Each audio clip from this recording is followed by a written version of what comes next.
Watoto shule na muomba mwenyekiti wa bodi na yuko hapa, aliniomba leo kabla nikimaliza, kama utamruhusu dakika moja, Dr. Kandola aweze kusema neno fupi kuhusiana na hiyo shule ya sekondari ambayo ni ya mkoa mzima. Shule hiyo tulikwenda sisi kama wilaya kuomba kwamba walau kuweko na kota maalum ya watoto wa kike ndani ya jamii ya wafugaji wasome hapo, ili Wamasai hawa wajue kwamba mtoto wa kike naye anastahili kusoma. Kuna miujiza mingi mheshimiwa mwenyekiti, lakini naomba basi, kwa sababu muda hautoshi, nilete maombi tena machache ya wananchi wa Longido ambao walisema wakiwa hapa, kwa sababu mimi ndio nimepata nafasi niweze kusemea. La kwanza, kwa kuwa miradi hii muhimu ya maji niliyoitaja ni miradi ya kimkakati, kuna miradi mingine mitatu ambayo waliniomba tu, kwa sababu mawaziri tayari walishajikomiti kwamba tayari inaenda kutekelezwa. Ule mradi wa Olmolog wa shilingi 903 na upewa kipaumbele uishe, maana ulifikia zaidi ya 90%. Lakini ule mradi wa Ngerejani wa bilioni 1 na milioni 700 Ngerejani na Tingatinga, nao yule mkandarasi apewe msukumo kidogo, maana naona ameuchelewesha zaidi ya miaka 2. Na ule mradi wa Ketumbeni wa shilingi bilioni 1 na milioni 400 ambao nao umetekelezwa ukaishia kama 70%. Hiyo miradi ikipewa msukumo, tutakuwa wananchi wa Longido kwa asilimia zaidi ya 70 tumekombolewa katika adha ya maji, na hivyo kutupelekea kuongeza ubora wa maisha, kwa sababu maji ni maisha. La mwisho, wafugaji kama ambavyo Mama Samia alishawahakikishia, wanahitaji ardhi yao ya malisho isajiliwe. Lakini pia wananchi wa upande wa magharibi ya wilaya hii waliomba kwa muda mrefu nao wapewe WMA kama hii ya Nduimet. Ulisikia mapato yake. WMA ya upande wa kanda ya magharibi ya wilaya hii inaenda mpaka ile Kinatron. Wananchi hawa wakipewa ni wahifadhi makini, wasioharibu mazingira. Lakini pia Mheshimiwa Waziri Mkuu, kwa kuwa umekuja hapa na wananchi walikuwa na salamu zao, na kupitia kwangu ndio wanaweza kupata hizo salamu, nipenda pia kukujulisha kwamba minada ya mifugo ya wilaya hii, karibu minada yote inasimamiwa na serikali kuu kupitia wizara ya mifugo, na wanaomba uache mnada mmoja tu wa kimataifa hapa mpakani. Minada mingine wapewa halmashauri, maana sasa hivi 67% ya mapato huenda wizarani, na wilaya hii ambayo mifugo ndio chimbuko la uchumi wao wanapata tu asilimia kidogo, na kufanya pato la halmashauri zidi kuwa la chini zaidi. Baada ya kusema hayo machache, Mheshimiwa Waziri Mkuu, peleka salamu zetu kwa Mama Samia, mwambie tunampenda, na mkumbushe Mheshimiwa Makamu wa Rais alisema wilaya ya kwanza kitaifa kutoa kura kwa wingi, atafanya ziara yake ya kwanza hapa. Mimi namuomba aje afungue haya maji tu atakapofika hapa, lakini pia kama ule mzani ambao unaletwa pale kwa ajili ya skana ya TRA akija unganisha na hiyo, ili na sisi tumuone makamu wetu wa rais ambaye alikuja hapa akiwa mgombea mwenza. Asante sana kwa nafasi hii. Mwenyezi Mungu akutangulie katika safari yako. Asante, makofi mengi kwa Mheshimiwa Dr. Kiruswa, sauti ya wananchi wa Longido. Hakika ameenda kusema kule bungeni, na serikali sikivu ya Daktari Samia Suluhu Hassan imetekeleza. Kwa ndio maana Mheshimiwa Daktari Mwigulu Lameck Nchemba, Waziri Mkuu wa Jamhuri ya Muungano wa Tanzania, ametembelea miradi, amekagua na kuweza kuweka jiwe la msingi. Longido oye! Dr. Samia oye! Dr. Mwigulu oye! Mheshimiwa Waziri Mkuu, niombe kwa ruhusa yako nimkaribishe CPA Amos Makalla, Mheshimiwa Mkuu wa Mkoa wa Arusha, aweze kukaribisha wewe ili uweze kuzungumza na hadhara hii. Naomba tumshangilie kwa makofi mengi wakati Mheshimiwa Mkuu wa Mkoa anakuja kumkaribisha Mheshimiwa Waziri Mkuu.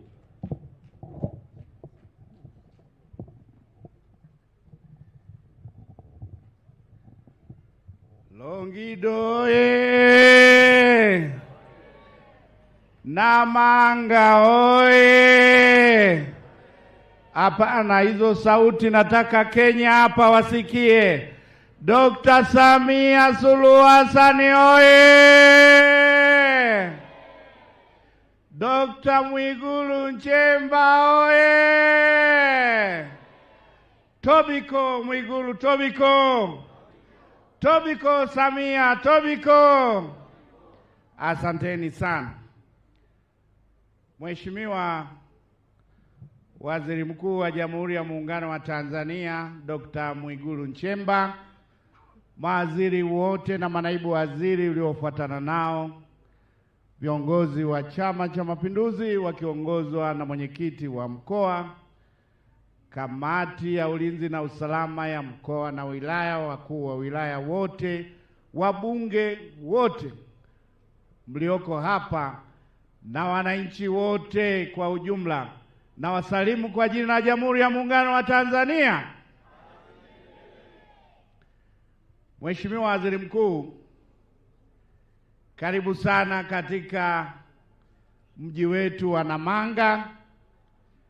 Tumekupokea jana katika mkoa wa Arusha.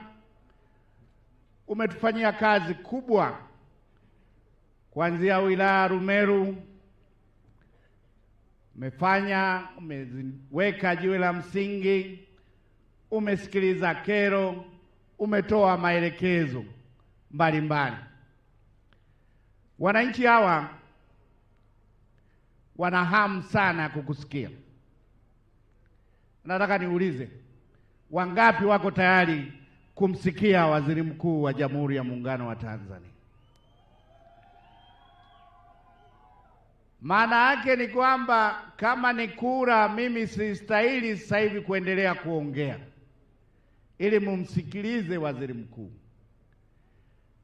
Kwa hiyo hamu hii inathibitisha imani kubwa walionayo kwako wewe Waziri Mkuu, kama kiongozi wa shughuli za serikali, lakini kwa utaratibu ulioweka wa kukagua miradi ya maendeleo na kuwasikiliza wananchi. Piga makofi kwa Waziri Mkuu Dr.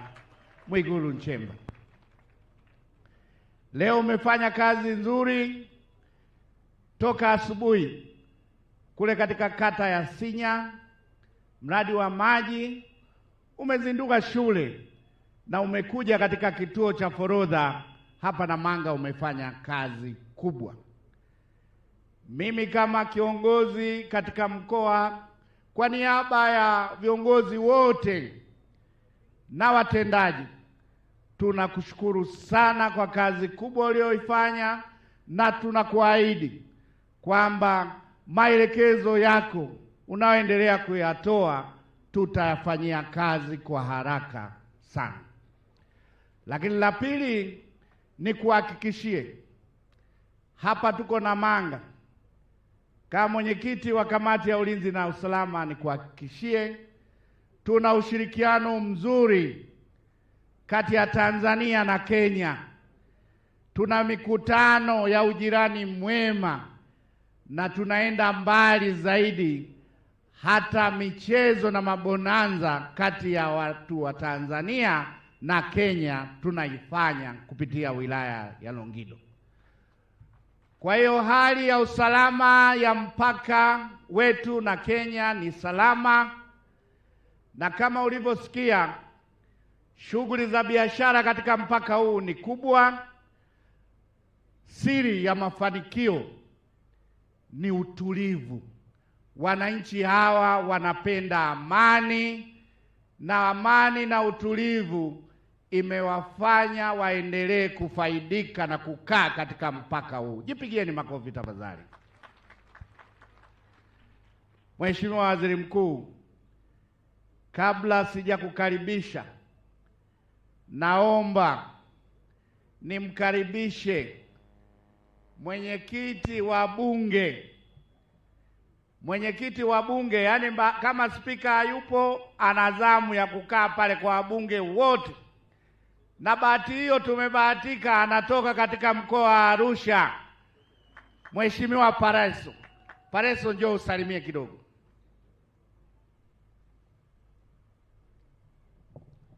Longido oye! Arusha oye! Mheshimiwa Waziri Mkuu wa Jamhuri ya Muungano wa Tanzania Daktari Mwigulu Nchemba, Mheshimiwa Mkuu wa Mkoa wa Arusha, Mheshimiwa Mwenyekiti wa Chama cha Mapinduzi Mkoa, waheshimiwa mawaziri na manaibu wa waziri, kwa kipekee waheshimiwa wabunge wenzangu wa viti maalum pamoja na wabunge wa majimbo, waheshimiwa viongozi wetu wote, asalamu alaikum. Bwana Yesu asifiwe. Kazi na utu. Mheshimiwa Waziri Mkuu, nichukue nafasi hii kwanza kumshukuru na kumpongeza kwa dhati Daktari Samia Suluhu Hassan, Rais wetu wa Jamhuri ya Muungano wa Tanzania, kwa kazi kubwa anayoifanya ya kuwahudumia na kuwatumikia Watanzania kwa vitendo. La pili, ni washukuru nyinyi na kuwapongeza nyinyi wasaidizi wake, na kwa kipekee wewe Waziri Mkuu, kwa kazi kubwa unayoifanya ya kuhakikisha yale yote yaliyoahidiwa wakati wa uchaguzi yanaenda kutekelezwa. Hongera sana Mheshimiwa Waziri Mkuu. Lakini Watanzania wengi kupitia uchaguzi mkuu uliofanyika mwaka jana wameonyesha imani kubwa kwa rais wetu, wabunge pamoja na madiwani. Tuna imani serikali mtaenda kutekeleza ipasavyo ilani ya uchaguzi wa Chama cha Mapinduzi yenye misingi ya kazi na utu. Na sisi kama bunge, kazi yetu kubwa ni kuishauri na kuisimamia serikali. Tutaendelea kutekeleza wajibu na wajukumu huo kuhakikisha mnafanya kazi ya kuwahudumia Watanzania kikamilifu. Na kazi nyingine ya bunge ni kutunga sheria. Pale ambapo mnahitaji kuwa na sheria ambayo itafanikisha utekelezaji wa majukumu yenu, sisi bunge tuko tayari kufanya jukumu hilo, ili mradi serikali iweze kutekeleza majukumu yake yote kwa ufanisi na kuhakikisha yale aliyoyasema Mheshimiwa Rais wakati anazindua bunge, kuacha tabasamu kwa Watanzania, liweze kwenda kutimia. Mheshimiwa Waziri Mkuu, tunakupongeza kwa kazi unayofanya. Tunakuombea afya njema, tunamwombea Mheshimiwa Rais afya njema pamoja na serikali yake yote kwa ujumla. Asanteni sana kwa kunisikiliza. Longido oye! Nakushukuru sana Mheshimiwa Mwenyekiti wa Bunge. Mheshimiwa Waziri Mkuu, tuko katika mkoa wa Arusha. Mafanikio haya yote tunayoeleza ni utekelezaji wa ilani ya Chama cha Mapinduzi.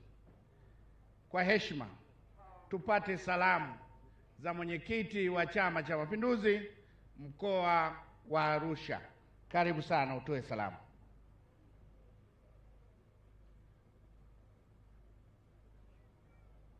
Mheshimiwa Waziri Mkuu, Mheshimiwa Mkuu wa Mkoa, waheshimiwa mawaziri na viongozi wote, wabunge, wakuu wa wilaya na wananchi wetu wa Namanga na Longido. Tunaendelea Mheshimiwa Waziri Mkuu kukukaribisha katika mkoa wetu. Wilaya ya Longido hapa tulipo ni wilaya ambayo inayoongoza kwa utulivu, kwa maendeleo bila usumbufu wowote. Ni wilaya ambayo viongozi wake pamoja na wananchi wanafanya vizuri sana ndani ya chama na hata ndani ya serikali. Leo wananchi wa Longido, lakini na mkoa wote, niseme mbele yako na nadhani na Mungu wetu anasikia. Ulipoanza kuingia mkoa huu, ulipokaribia kuingia mkoa huu, tumepata mvua mkoa mzima. Tumekuwa na shida. Longido hatukuwa na mvua, Monduli, Loliondo na huko kwingine kote, lakini umeingia, umekuja na baraka. Tunakuombea bahati hiyo, kisumati hicho ulicho iendelee kukuongoza katika nchi hii, wananchi wanufaike, wapate baraka hizi kutoka kwa Mungu kwa kupitia mtumishi wake. Kama alivyosema mkuu wa mkoa, tunakuomba mpeleke, na alivyosema mheshimiwa mbunge, tumepata zaidi ya trilioni 4 kwa muda kipindi hiki kwa mkoa wa Arusha kwa kazi ya maendeleo na uendeshaji wa mkoa huu. Sisi tumefaidika sana, na kwa upendo huo na kwa sifa hizo, Longido hii imepewa ile shule ya sayansi katika mkoa huu. Lakini kama alivyosema mbunge, kuna wanafunzi wa kike na wa kiume hapa tunakunywa maziwa, tunakula nyama, sayansi iko kwenye ubongo, hizi mahesabu yako PCB, PCM na kadhalika iko humu. Ombi hilo aliloomba kwamba tupate kaupendeleo kwa shule ile ya wasichana, tupate kota yetu kidogo iweze kuwasaidia watu wetu waweze kwenda mbele kuliko waolewe haraka, bora wakajifunze wawe mascientisti huko tuendako.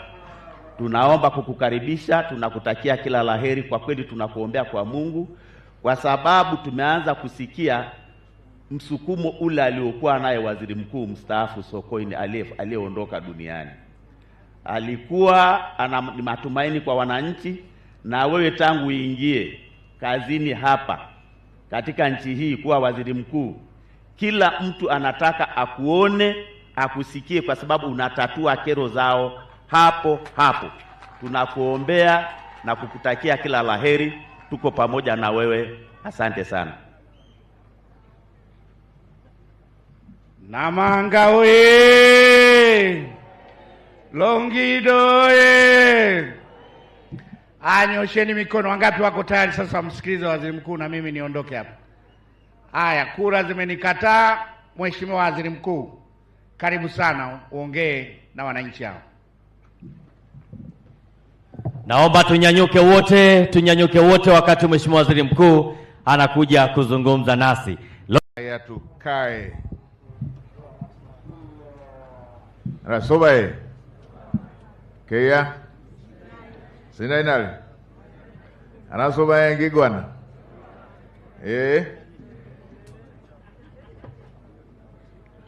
Mheshimiwa mkuu wetu wa mkoa CPA Amos Makalla, Mheshimiwa mwenyekiti wetu wa mkoa, Mheshimiwa naibu waziri ofisi ya waziri mkuu TAMISEMI, Mheshimiwa Daktari Ashatu Kijaji waziri wetu wa maliasili na utalii, Mheshimiwa Jumaa Aweso waziri wetu wa maji, Mheshimiwa naibu waziri wa fedha, Mheshimiwa naibu waziri wa ujenzi, Mheshimiwa naibu waziri wa mipango na uwekezaji, Mheshimiwa mwenyeji wetu, Mheshimiwa naibu waziri wa madini, waheshimiwa wabunge, wataalamu wetu wakiongozwa na Daktari Toba Nguvila, na sisi sote tulioko hapa, nikitambua uwepo wa kamati zetu za ulinzi na usalama, pamoja na kipekee kabisa viongozi wetu wa dini.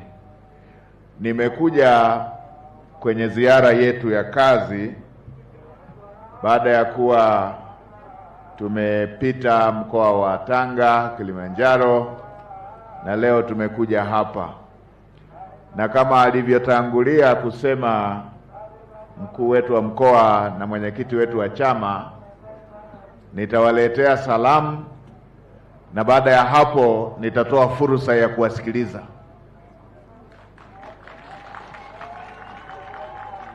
Kwa hiyo yeyote aliye na jambo atulie tu dakika chache, tunakwenda kwenye hatua ya kuwasikiliza.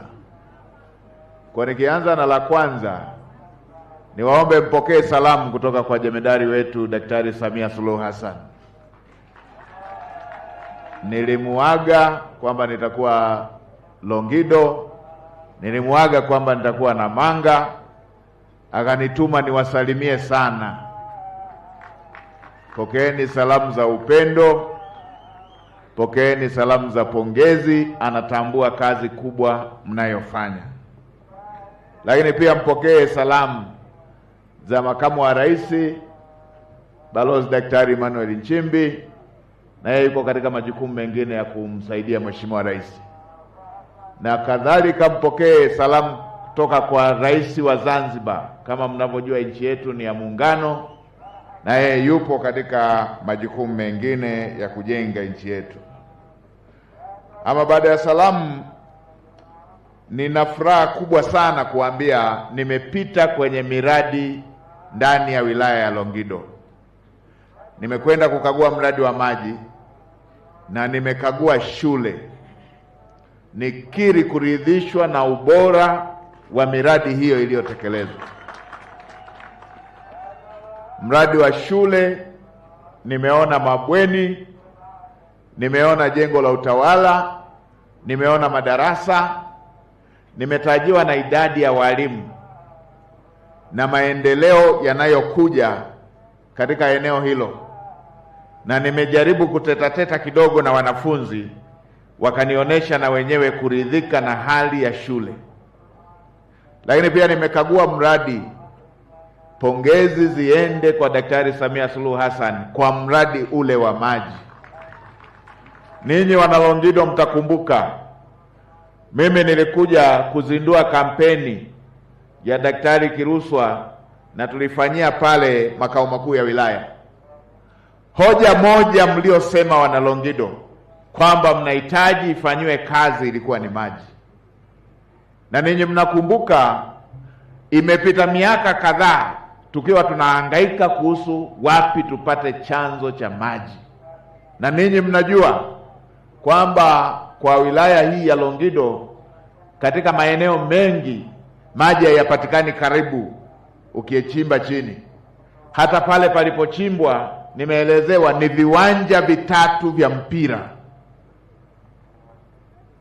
Viwanja vitatu vya mpira kwenda chini. Lakini Daktari Samia Suluhu Hassan akamwelekeza waziri wetu wa maji, ambaye baadaye atapata kusalimia na aseme maelekezo aliyopewa. Akasema kwa kuwa watu wa Longido wanapata shida ya maji, akina mama wanapata shida ya maji, mifugo inakufa kwa kukosa maji, nenda katafute maji kutokea chanzo chochote bila kujali umbali, maji yale yafike Longido, yafike Namanga. Hivi tunavyoongea maji yale yamechukuliwa mkoa mwingine, yameenda kuchukuliwa kule jirani na wapi, jirani na Kilimanjaro, kwenye miteremko kutokea kule, yamevutwa yameletwa mpaka hapa Longido. Na yalipokuja yakaonekana bado hayajatosheleza, kama ambavyo mbunge wetu amesema. Mheshimiwa Rais akasema tafuteni maji sehemu nyingine yoyote bila kujali gharama, wananchi hao wapate maji. Na mimi niwaambieni, Mheshimiwa Rais amejua kwamba maji hapa si tu matumizi ya nyumbani, maji hapa ni uchumi. Maji hapa ni mali. Kuna kaya wamepata hasara ya nusu ya zizi la mifugo imekufa kwa kukosa maji. Leo hii sasa maji yatakuja kwa kiwango kinachotosheleza kwa wilaya nzima baada ya huu mradi kukamilika. Na nyongeza akatoa Mheshimiwa Rais kwamba na maeneo yale yote ambako wametoa chanzo cha maji, wananchi waweze kupata maji. Na kwa jinsi ambavyo Rais anajali kazi ya jamii hii ya kifugaji, wafugaji wenzangu, jamii hii ya Kimasai, amesema na pale jirani zetu wa Monduli na wenyewe wanapata shida ya maji, amesema yachukuliwe kutoka kokote atakakopatikana yapelekwe mpaka Monduli. Huyo ndio Daktari Samia Suluhu Hassan. Lakini si hilo tu, nimeiangalia shule ile iliyojengwa pale. Zamani shule ya aina hiyo ilikuwa unaikuta katikati ya manispaa kwenye majiji kule. Leo hii iko Sinya. Shule iko Sinya. Shule ya viwango. Shule ya kupiga nayo picha. Na sio hiyo tu, Daktari Samia Suluhu Hassan amejenga shule za aina hiyo kwa nchi nzima, za aina hiyo 1,300 ndani ya miaka minne. Amejenga shule za aina hiyo, shule maalum, kila mkoa shule moja. Na Mheshimiwa Mbunge aliniambia kwenye mkoa huu shule ya aina hiyo, shule maalum ya wasichana ililetwa, imejengwa wilaya ya Longido.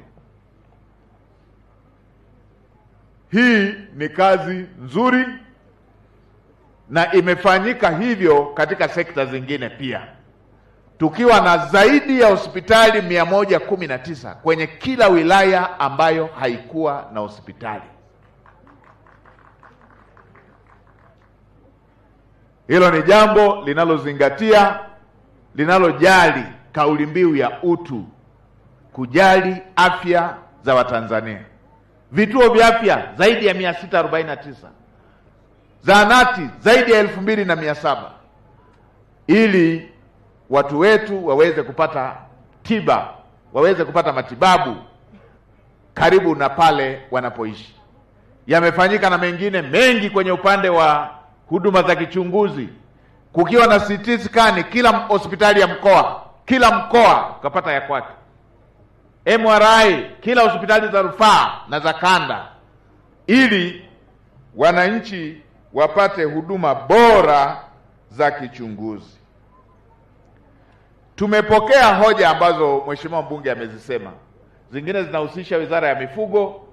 Nitawatuma waheshimiwa mawaziri, watakaa waratibu vizuri. Nimepokea hiyo hoja ya minada pamoja na hoja zingine ambazo zimejitokeza. Naibu Waziri TAMISEMI upo pamoja na Waziri wa Mipango, mko hapa. Kaeni na wenzetu wa mifugo ili tuweze kuwapatia jawabu kuhusu hili ombi lao linalohusisha na swala la minada. Na wenzetu hawa Masai, kama asili yao ilivyo, hawana tamaa. Umeweza kuona hawajataka minada yote, wametaka tu sehemu. Ombi la kiungwana kabisa hili. Mimi nawashukuruni sana kwa kuleta ombi la kiungwana namna hiyo. Lakini kabla sijaanza kuwakaribisha, nimalizie mambo mawili. Jambo la kwanza, tunatambua hapa ni senta ya biashara, na nipongeze sana mahusiano bora yanayoendelea kati yetu na majirani zetu. Hawa ni ndugu zetu, na ninyi kama mnavyojua, moja ya jamii ambayo inaunganisha sana Wakenya na Watanzania ni Wamasai. Kuna Masai kule, kuna Masai huku. Mnatengeneza nchi zetu hizi isiwe tu muungano wa mipaka, usiwe tu kwamba mipaka imeungana, bali watu na wenyewe wameungana. Huo ni undugu. Na hata hiyo ramani zilipigwa enzi zile za jamaa waliokaa kule Berlin, wakatengeneza hiyo michoro, na sisi hata hatukuwa na uwakilishi huko, wala Kenya hawakuwa na uwakilishi huko. Kwa sisi ni ndugu. Tuendeleze undugu na ujirani mwema wa aina hiyo. Tuendeleze undugu na biashara za aina hiyo. Sisi ngazi ya serikali, kila tunapokaa, Mheshimiwa Rais amekuwa akitutuma kama kuna changamoto tukae tuzitatue, wananchi wafanye biashara, wafanye shughuli za kiuchumi, waweze kujiletea maendeleo. Mheshimiwa Mkuu wa Mkoa pamoja na timu yako, hongereni sana. Ninatambua tumekuwa na uhitaji wa scanning mashine yetu pale kwenye Mamlaka ya Mapato Tanzania hapa mpakani. Mheshimiwa Naibu Waziri wa Fedha upo. Jambo hili limeshakuwa la siku nyingi. Mwelekeze Kamishna Jenerali wa Mapato, ndani ya mwaka wa fedha huu skana hiyo imeshakuja na hiyo imeshafungwa ianze kufanya kazi hapa. Hili jambo limeshakuwa la muda mrefu. Muda huo umetosha kufanya manunuzi, umetosha kuweka oda hiyo ya kutengenezewa. Sasa mashine hiyo ije hapa iweze kusaidia wananchi, kazi ziweze kufanyika kwa kasi. Na mmekuwa mkiongea sana kuhusu manunuzi, na kwa sababu na mimi nilikuwepo huko najua. Sasa muda wa kuongea manunuzi na michakato umeshatosha. Ikifika mpaka Julai hamjaileta, tutahamisha inunuliwe kutoka ofisi ya Waziri Mkuu.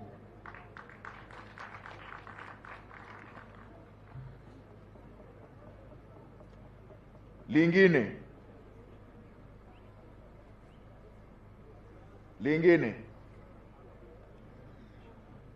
nimepokea hoja ya Mheshimiwa Mkuu wa Mkoa. Wizara ya Mambo ya Ndani na TAMISEMI, kaeni mkao wa kukamilisha maandalizi kuhusu masuala ya mpakani tutakapokuwa tunaenda kwenye masuala haya ya AFCON, kwa sababu mashindano haya tunayaandaa kwa pamoja. Kwa ni kweli watu huenda wakawa wanapita huku na huku kwa ajili ya kufuata michezo itakapokuwa inachezwa hapa Afrika Mashariki. Tunajua hata wenzetu wa Kenya watataka sana kuja kuangalia mechi zinazochezwa Tanzania, kwa sababu kwa sasa hivi Tanzania ina mpira mkubwa kuliko wote hapa Afrika Mashariki. Hapa imecheza 16 bora bwana, si ndio hivyo? Si mnakubaliana na mimi? Kwa hiyo tuwe na maandalizi ya kuweza kuwezesha watu wetu kupita huku na kule. Tumejiandaa kuwasikiliza. Matarajio yake ni kupata ufumbuzi. Tuache kupokea malalamiko na matatizo ya watu kama salamu, kwamba huyu amenisalimia tu. Wananchi wanatarajia jambo lake likifika kwenye ofisi ya umma apate ufumbuzi. Apate ufumbuzi. Ndiyo maana kwenye nchi yetu tumeweka huu muundo wa kugatua madaraka. Tumeweka kila walipo wananchi, tumeweka na ofisi ya umma. Hizi hazikuwa ofisi za kugawana madaraka.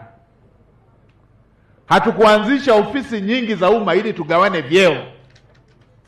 Tulitaka mwananchi akishafika kwenye ofisi ya kijiji pale pale apate ufumbuzi wa jambo lake. Kama linazidi kimo, ofisi ya umma tunatarajia yenyewe wahusika wapeleke kwenye ngazi inayofuata. Na kama ngazi inayofuata na yenyewe haina majawabu, tunatarajia ngazi hiyo ipeleke kwenye ngazi ya juu. Hiyo ndo dhana ya muundo wa utawala ndani ya nchi yetu. Hii habari ya kwamba tunakuwa na watu wengi wako ndani ya umma, alafu muda mwingi kujadili maslahi binafsi, umbea na kuacha kujadili mambo yanayohusu wananchi, hili halikubaliki. Hili halikubaliki, na wala hatutatumia lugha ya ustaarabu kwa wavivu, wazembe, wezi. Hatutatumia ustaarabu kwenye hayo. Ndiyo, tunataka wananchi wapate huduma, majawabu ya mambo yanayowahusu, yanayowasumbua, ili wapate katika ofisi zetu za umma. Sisi viongozi tunakutana sana, vikao vingi tunakutana sana. Wengine wakishamaliza kukaa kikao na kupokea maelekezo, wamemalizia hapo, hawana hata jambo moja walilotoka nalo kwenye ofisi zao. Nilipita mkoa mmoja kule, nikakuta wenye viti wetu wa vijiji, mtendaji, wako busy wanatembea na mihuri, rushwa kila sehemu, rushwa na kutengeneza migogoro na matatizo. Nikamwambia mkuu wa mkoa, fukuza wote wale, futa, waanze upya. Ndio.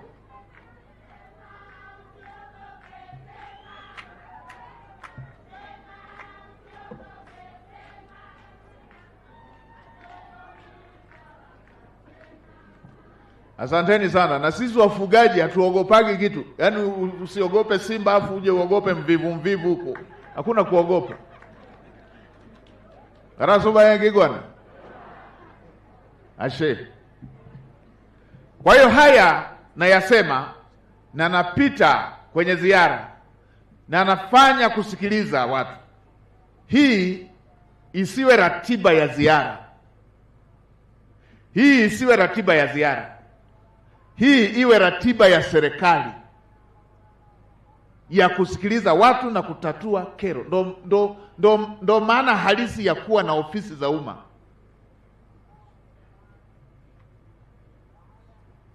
Kwa hiyo wananchi, tutasikiliza hapa, lakini kama una jambo lako nenda kwenye ofisi ya umma. Muone yeyote aliye karibu, Tena anzeni kuwa mnaweka na kumbukumbu. Yeyote unayemuona weka na kumbukumbu. Siku tukiona jambo lilishafika kwa mtumishi, kwa kiongozi wa umma, na tukipima tunaona alitakiwa atoe jawabu la kutatua kero hiyo na hajatatua, tutakuwa tumeshajua kuwa huyo hatoshi kuendelea kukaa katika ofisi ya umma.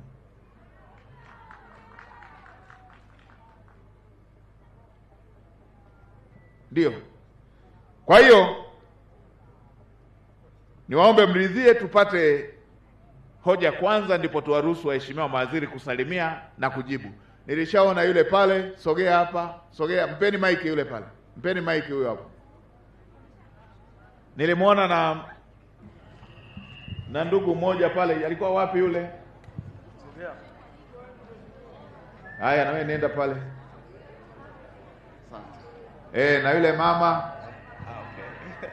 Nimeona na wewe mama, na wewe pale, na wewe mama. Haya, nimeshawaona. Kaeni kwenye viti vya karibu zaidi hapo. Akimaliza huyo tutaita mwingine. Haya, mpatie huyo aliyeshika bango. Haya, endelea basi, kumbe na wewe upo pale. Asante sana.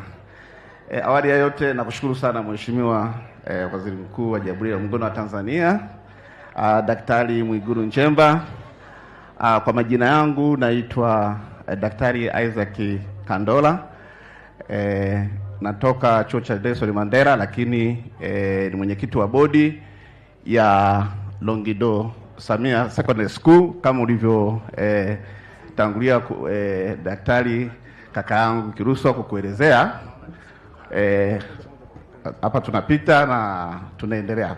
Unaendelea point. Mheshimiwa, naomba tushare na wewe point vitu vichache ambavyo ni fast track.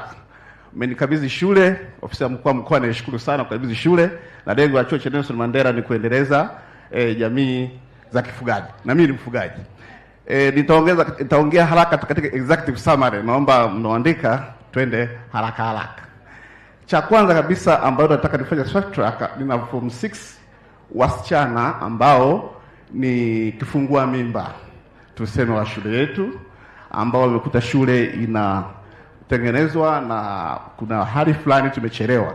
Sasa ili tuweze kufanikisha waweze malengo yao na ndoto zao, waweze kufanikiwa, vitu vifuatavyo vifanyike kwa haraka zaidi. Nilikuwa naomba laptop computer at least hata 50 ambayo zinaambatana na internet connection pamoja na meza zake na vishikwambi. Kwa nini nasema hivyo? Ili tuweze kuintegrate na AI, artificial intelligence, ili hawa watu basi waweze masomo ya abstract waweze kwenda na masomo ya experiment. Lakini computer moja shilingi ngapi? Desktop mimi sijatoa, nilikuwa naomba chochote tu. Haya basi, njoo nane na katibu wangu hapa, utapewa hizo kompyuta 50. Njoo hapa. Hebu waonana nao hapo.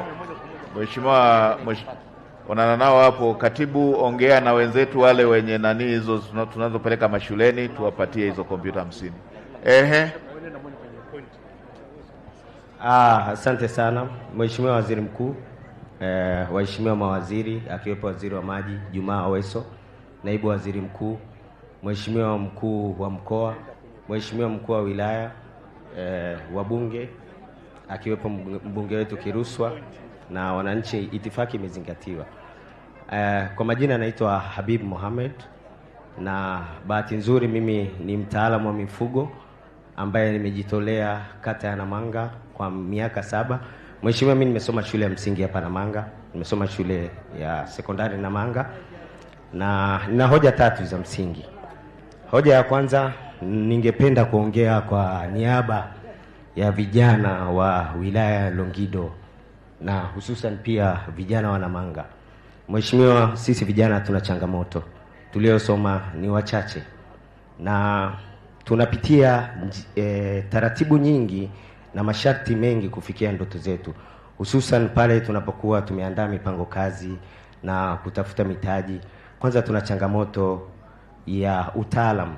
Unaweza ukatafuta kipato fulani halmashauri, taratibu ni nyingi. Kijana mimi sijui kuandaa katiba, kijana sijasoma, kijana sijui kuandaa proposal ya kitaalamu.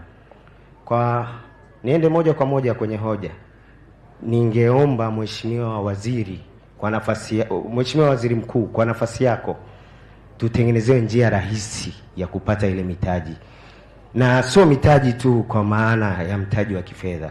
Pia vijana wa Namanga tunahitaji mtaji wa ardhi, kwa sababu kutokana na eneo letu limekaa kifugaji na mipango kazi yetu nyingi ni ya kiufugaji. Pia tuna fursa ya mpaka, aidha tufanye biashara ya mazao au tufanye biashara ya ufugaji.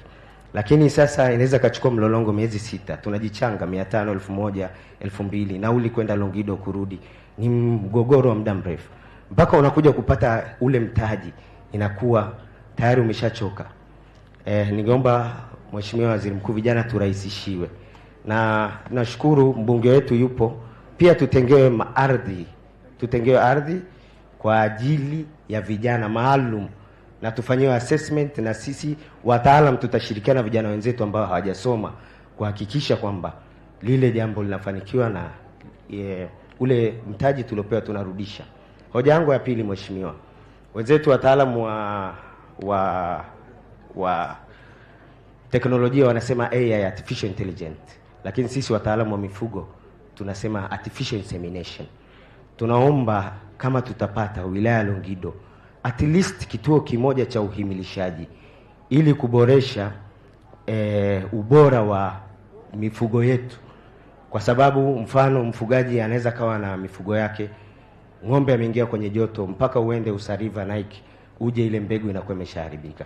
Tupate kituo cha uhimilishaji na mbegu ziwepo, tuboreshe, tupate breed bora za ng'ombe, Boran, Sahiwal, Mpwapwa breed, at least ile artificial insemination tuweze kwenda kwenye ushindani na wenzetu wa upande wa pili.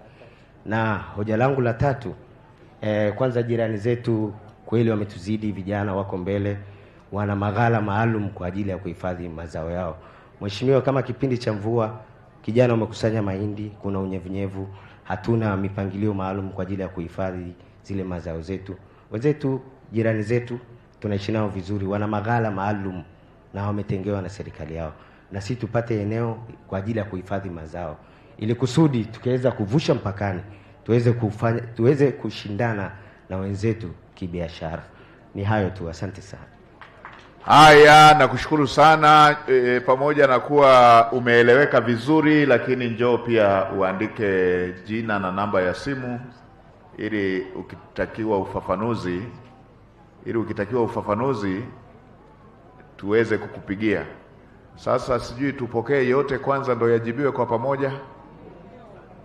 Haya, kwa hiyo Mheshimiwa Waziri wa Maliasili na Utalii utatusaidia na hili la mifugo. Katibu Mkuu Wizara ya Kilimo, Naibu Katibu Mkuu, jiandae, utatusaidia hili la magala. Alafu hii ya pamoja na hii ya BBT, natambua tulikuwa na mradi wa BBT ambao ulikuwa unatoa mpaka ardhi kwa ajili ya vijana. Tuna BBT kwenye kilimo, tuna BBT kwenye mifugo. Hebu jiandae yote hayo. Haya, mpeni moja wapo hapo. Asante Waziri Mkuu wa Jamhuri ya Muungano wa Tanzania. Kwa majina anaitwa Emmanuel Justin Measi, natokea wilaya ya Meru. Baba, nashukuru kwa kunisikiliza. Mimi ni mwalimu, nimehitimu chuo mwaka 2016, lakini kwa kipindi chote nimejaribu kuomba ajira, nikawa nakosa kwa kila kipindi nachoomba ajira. Lakini nikaamua kujitolea katika shule moja ya Meru inaitwa Njeku Sekondari. Kwa hiyo mkuu wangu, baba yangu, kiongozi wangu mwadilifu, na kuomba niko chini ya Haya, nimekupata. Unafundisha masomo gani? Nafundisha jiografia na Kiswahili. Jiografia na Kiswahili. Na mpaka sasa bado unafundisha? Ndio, najitolea Njeku Sekondari. Sasa Ras, chukua details zake. Lakini kwa kuwa bado anaendelea kujitolea,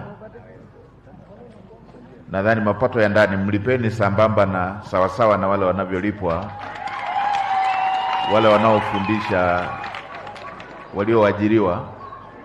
Wakati huo peana majina yake na naibu waziri. Haya, mpatieni huyo mrefu huyo. Haya, mpatieni mama, then huyo hapo mwenye mfuko. Haya. Asante sana Mheshimiwa Waziri Mkuu. Ninaitwa Martha Ntoipo, ni mzaliwa wa Kimokoua, mkazi wa Longido. Mimi ninakuja kwa swala lililodumu kwa miaka 16. Nilinunua ardhi kwa rafiki yangu ambaye sasa ni marehemu. Nilinunua tarehe 16 mwezi wa 7 2010. Nikataka kufence 2011. Kuna watu wakajitokeza wakasema, kuna mzee amejitokeza na watu wake, amekuja kama group, anasema amepewa na kijiji, lakini nilinunua eneo kwa familia ya Oleiki. Ni wapi?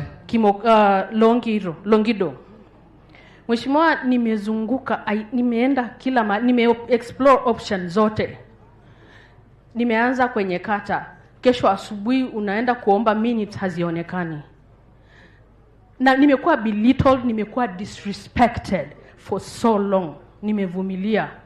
Nikasema, labda ni wanaume wa Kimasai hawanisikilizi, wacha niende baraza la ardhi na nyumba. Huko nilipoenda, baba yangu, my uncle, ndugu ya baba yangu, akapewa taarifa kwamba mwambie huyo mtoto wenu tunajua namna ya kudeal na hao waheshimiwa. And true to that, sina evidence, lakini kuna circumstantial evidence kwamba, maana nimeondoka nikaandika barua, mheshimiwa, nina mpaka tiketi ya ndege nimeattach kuomba tarehe tofauti, sijasikilizwa. Ruling ikatoka, huyo mtu anayengangania kwamba hana documents, nimekuja na documents kwamba huyo mtu ndo mwenye haki ya kuwa na eneo hilo.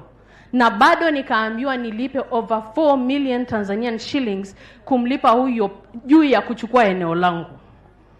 Hii imekuwa, this is tarehe 16 mwezi wa 7 inafika miaka 16. Na ni wapi? Ni Longido, mheshimiwa. Na kosa langu ni kuwa tu mwanamke. Naitwa mwanamke, naitwa mtoto. Yes, mimi ni mwanamke. Mtu wa ardhi yuko wapi?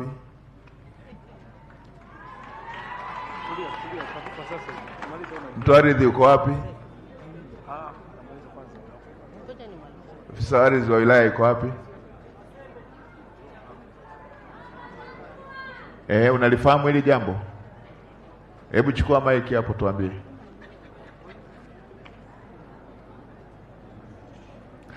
Mheshimiwa Waziri Mkuu, hilo tunafahamu, ndio tunafahamu kuisha baraza la ardhi na alishindwa kesi. Umesikiliza alichosema lakini? Ndio. Umemsikiliza vizuri alichosema? Ndio. Anashindwaje na watu wengine hawana hata document?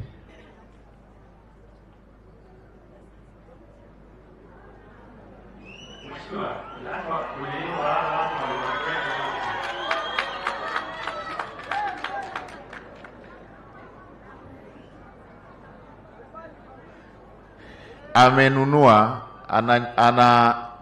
ana nakala hizo za mauziano, hawa wengine hawana. Mimi nasikiliza alichosema. Anashindwaje na hana hizo nyaraka na hajawahi kusikilizwa? Hivi huwa mnaendeshaje hii mambo ya ardhi? Kwa wizara labda tuifikishie na nyaraka za upande wa pili tupate uhakika. Wewe ni wakili wa upande wa pili?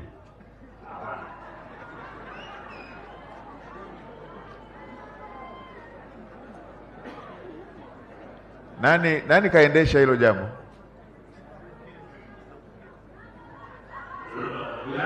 Mheshimiwa Waziri Mkuu, hatuna baraza la ardhi la wilaya, kwa hiyo tunatumia baraza la Arusha.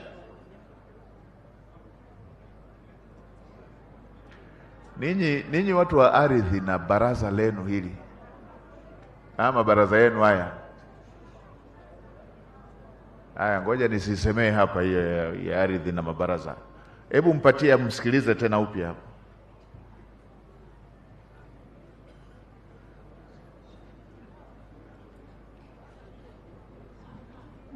Hebu elezea kimoja. Sawa. Chris anafahamu. Na nilifika kwenye eneo husika na Chris na Mzee Lebalo ambaye wilaya iliyokuwa Longido yeye ndo alikuwa anatumika kwa identify maeneo ya kijiji na maeneo ya watu binafsi. Na niliposimama hapa niko na barua ya Chris kutoka ardhi Longido wilayani kwamba eneo ni langu. But simply kwa sababu mimi ni mwanamke, wananiita mtoto, hakuna mtu amefanyia hiyo barua kazi. Nani aliyekuandikia hiyo barua? Huyo hapa.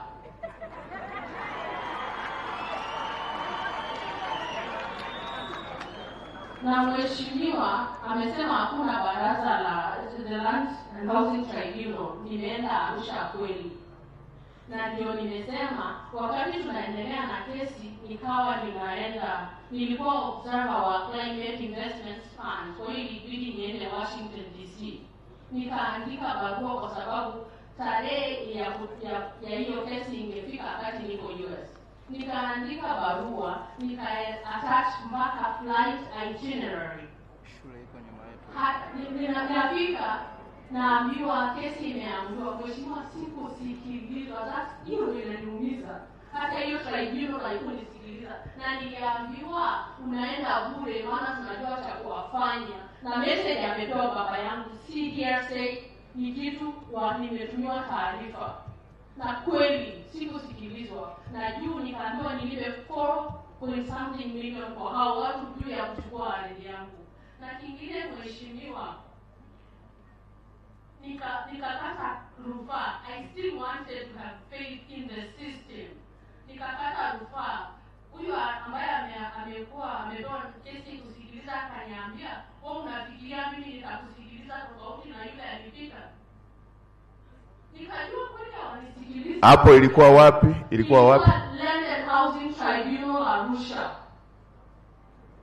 Nikaambiwa hakuna kitu nitakufanyia zaidi ya aliyokufanyia aliyepita. Mwanasheria wa mkoa yuko wapi? Mwanasheria wa mkoa yuko wapi?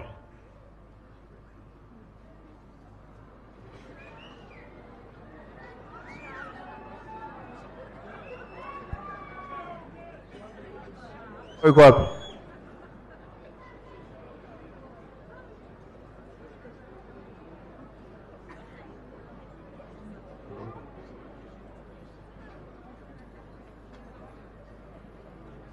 Yuko wapi?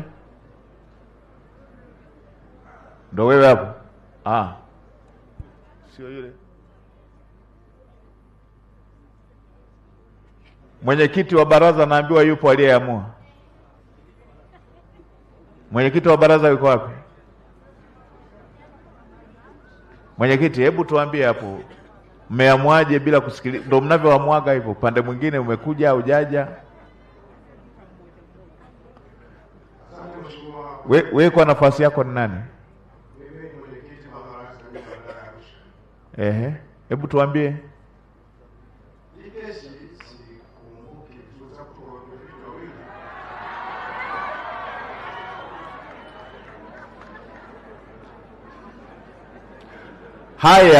Haya ndiyo mambo ya kitapeli haya.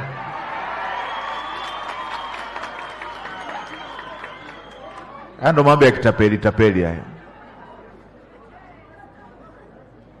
Mkuu wa RAS, mtafute mwanasheria atuguide vizuri ili jambo lifutwe lianze upya, na hiyo ardhi. Mheshimiwa mkuu wa mkoa, ili jambo lianze upya, mtafute mwanasheria aguide vizuri ili haki iweze kutendeka. Hivi inaonekana tu limepigwa kimjini, limepigwa kimtaa.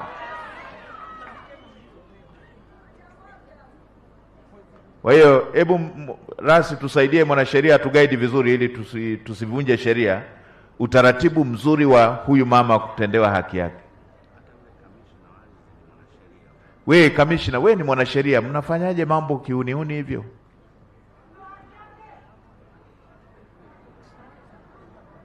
Eti mnafanyaje mambo hivyo? Mnarahisishaje hivyo mambo? Mheshimiwa Waziri Mkuu, tumepokea maelekezo yako. Kesho tutaomba jalada husika ili tuweze kupitia na kushauri appropriate measures. Mpatieni mama ardhi yake.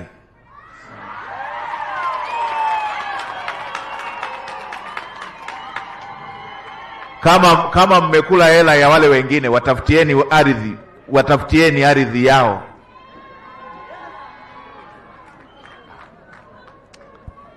Mpatieni. Haya. Mheshimiwa mkuu wa mkoa. Kwanza hajasikika.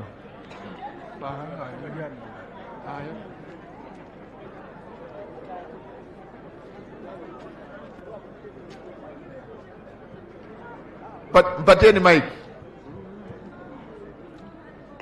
Mheshimiwa, nakusalimia kwa jina la Jamhuri ya Muungano. Kazi iendelee. Asante. Mimi kwa majina naitwa Lazaro Kusekwa Johnson, ni mwenyeji wa Msoma vijijini, mkazi wa mkoa wa Mara. Natokea Mara mpaka hapa kufika hapa. Mimi pia ni mwalimu ambaye bado sijaajiriwa. Nilisoma nikamaliza masomo yangu mpaka ngazi ya chuo kikuu cha Sauti ya Mbeya 2017, nikawa nimemaliza hapo. Nimemaliza 2017 kwa masomo ya History na English. Mimi ni mwalimu wa History na English ambaye bado sijaajiriwa. Aya, nimekupata na ngoja nikuelekeze vizuri. Nimekupata. Njoo hapo pembeni. Una nakala ambazo zinaweza kutusaidia? Basi sogea pale, onana na msaidizi wangu hapo ili umpe hizo nyaraka.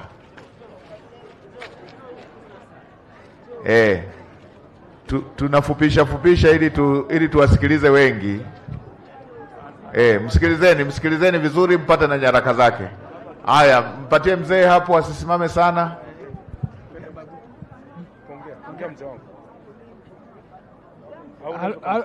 Nashukuru. Nashukuru sana kupata nafasi hii ya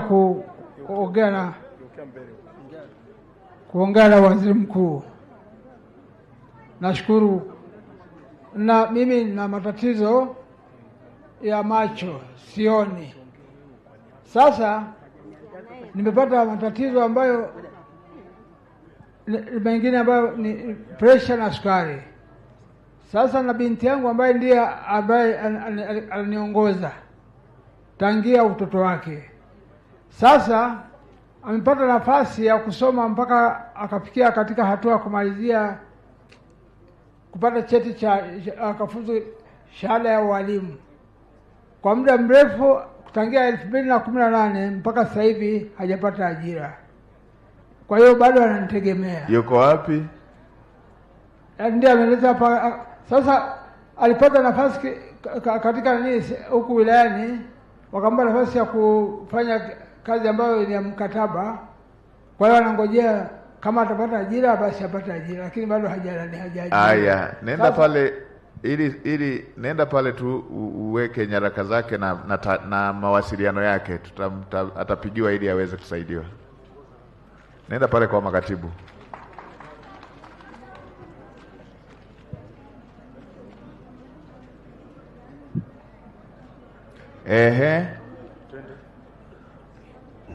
Bwana Yesu asifiwe. Amen. Mimi nina shida ambayo shida hiyo huyu mama ananyanyasa sana. Ananinyanyasa jamani, hebu nisaidieni tu jamani. Rose Koka. Aya, umeshakuja. Nyamaza vizuri. Nyamaza ili uongee vizuri ili tukusaidie. Nani huyo anakunyanyasa mama? Unafanana na mamangu kabisa wewe. Hebu tuambie. Mimi ni mtoto wa huyu mama. Tunasumbuliwa na ardhi baba. Tulifanya kesi imeisha. Hataki kuja kuchukuliwa mawe yake wala michanga yake wala matofali. Mwisho wake ametupeleka tena mahakama ya Arusha. Tumefanya kesi, mahakama imefuta. Sasa haji kufuata mawe yake wala matofali. Alafu anatuambia sisi hatuna kitu chochote cha kumpa mtu yote wala hatuna hongo sisi. Sisi ni maskini wa kutupa. Sasa sielewi jamani, baraza litanisaidia vipi watu walioko hapa? Sielewi shida ni nini. Hebu irudie vizuri. Baba, si tunasumbuliwa na ardhi. Tulifanya kesi tukashinda. Tulivyoshinda, huyo mtu akaambiwa aje achukue matofali yake. Yako wapi? Yako kwenye kiwanja chetu. Yapo kwenye kiwanja chenu?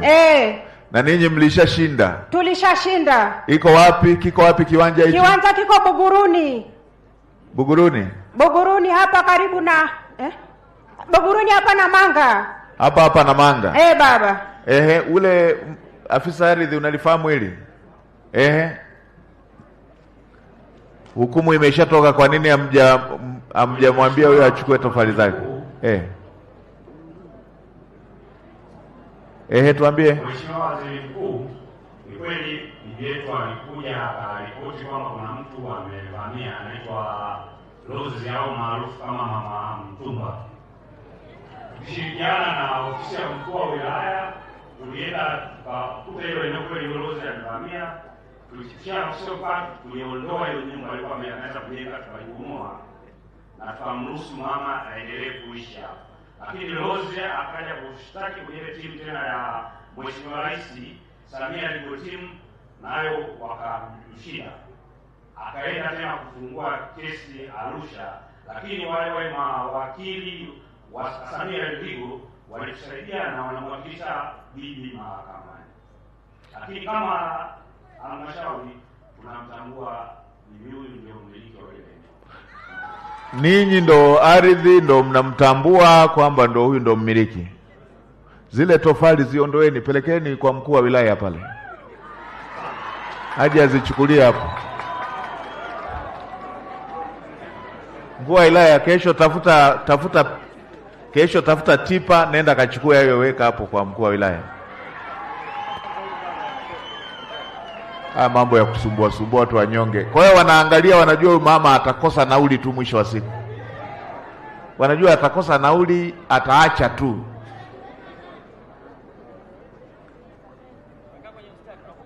Haya mama, wewe endelea na ujenzi, mkuu wa wilaya shughulikia hilo.